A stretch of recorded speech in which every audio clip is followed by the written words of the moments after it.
या so wonderful. ये मैं हमेशा बताता हूँ सभी लोगों को कि जब हम देखो, ये दो दुनिया चलते हैं, ये दो दुनिया चलते हैं, एक बाहर का, एक अंदर का। ये हर वक्त में प्रकृति, पुरुषा, बाहर, अंदर, मैटर, एनर्जी। तो मैटर वर्ल्ड में शरीर कहाँ आया? मैटर में आया या एनर्जी में आया? बताइए, शरीर कहाँ आया? मैटर में आया या एनर्जी में आया? डेफिनेटली मैटर में आया। तो अगर मैटर में है तो शरीर, अगर मैटर में है तो शरीर को, मैटर को प्रूफ चाहिए। तो जब हम लिखते हैं तो प्रूफ आता है शरीर को कि ये व्यक्ति जानता है इसको क्या चाहिए। जब हम लिखते हैं, कतारसिस करते हैं और हम ये सब करते हैं, तो शरीर को, ये क्यों शरीर को हम इस्तेमाल करते हैं? ये करना, ये करना, ये करना, ये करना। शरीर को प्रूफ चाहिए कि व्यक्ति ने पैटर्न पकड़ा, पैटर्न को चेंज कर रहा है, वगैरह वगैरह वगैरह, यू नो। सो समझ लो, लोग बोलते हैं नहीं मुझे नहीं करना है। नहीं कीजिए, कोई बात नहीं। हजारों लोग तो नहीं करते, लेकिन नहीं करने से नुकसान क्या और करने से फायदा क्या, ये आप सोचिए और मुझे जवाब दीजिए कि करने से आपका जो बदलाव, ट्रांसफॉर्मेशन होगा, बहुत फास्ट होगा। बदलाव बहुत फास्ट होगा। और क्यों फास्ट होगा? क्योंकि शरीर को वो प्रूफ आता है। तो लोग बोलते कंटाल, क्या लिखने का है, क्या जॉय शॉप देखना है, क्या वीडियो। अच्छा, वीडियो रोज कितने लोग देखते हैं? ये आपको 5% फायदा होगा। ट्रांसफॉर्मेशन अगर होगा तो 5% हो गया। अभी इसको 25% करना है। तो क्या करना है?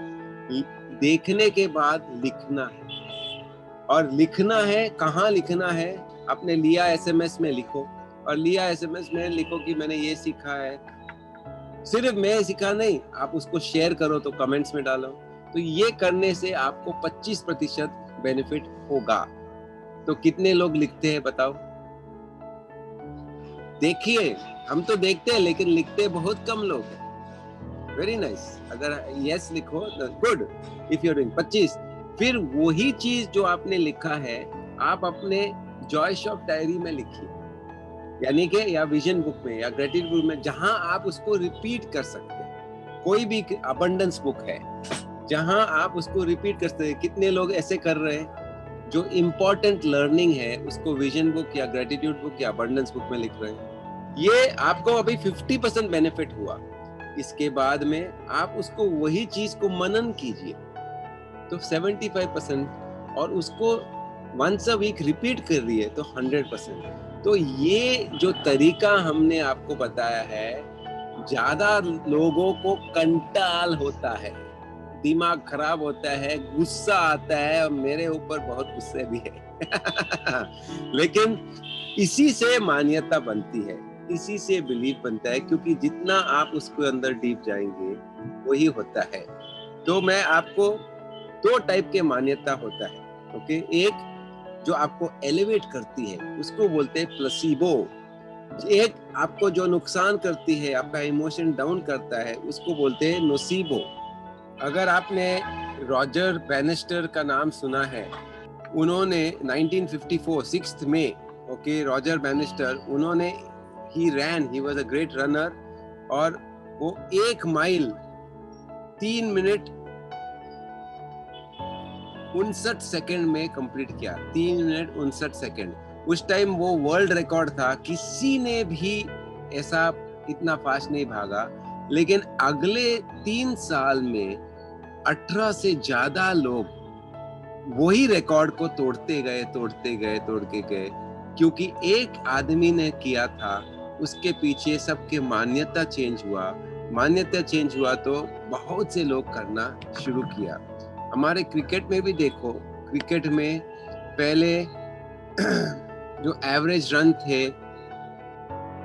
हर ओवर में कम होते थे, फिर 50 ओवर का क्रिकेट शुरू हुआ तो ज्यादा होने लगे, और टेस्ट क्रिकेट में भी ज्यादा होने लगे। फिर 20 ओवर का क्रिकेट हुआ तो उधर भी ज्यादा और ज्यादा होने लगे पर ओवर, और उसका जो रिफ्लेक्शन हुआ टेस्ट क्रिकेट में भी हुआ। इस तरह से मान्यता चेंज करने से ये सब चेंज होता है, एक्शन में चेंज होता है। अगर आपने सिल्वेस्टर स्टैलोन जो रॉकी फिल्म बनाया था, कितने लोग ने उनका नाम सुना है? उनका अगर आपने कहानी सुना है, उनको बनना था हीरो, और हीरो का रोल उसको रिजेक्ट किया गया कि वो तुम हीरो नहीं बन सकता, तुम बोल नहीं सकते, तो क्या हीरो बनेगा? तो कितने टाइम आपको लगता है उसको रिजेक्ट किया है? कितने टाइम? 1500 टाइम रिजेक्ट किया है, और फाइनली एकदम मतलब ठोकर खा के उसने अपने बीवी के जो गहने थे वो बेच दिया, इतना कंगाल हो गया था। फिर उसके पास एक कुत्ता था, वही एक कुत्ता को भी बेच दिया है $50 में। और फिर वो एक दिन बैठा था और मोहम्मद अली और एक दूसरे जन का बॉक्सिंग मैच देख रहा था, जहां उसको ये स्क्रिप्ट आया कि रॉकी फिल्म बनाने को।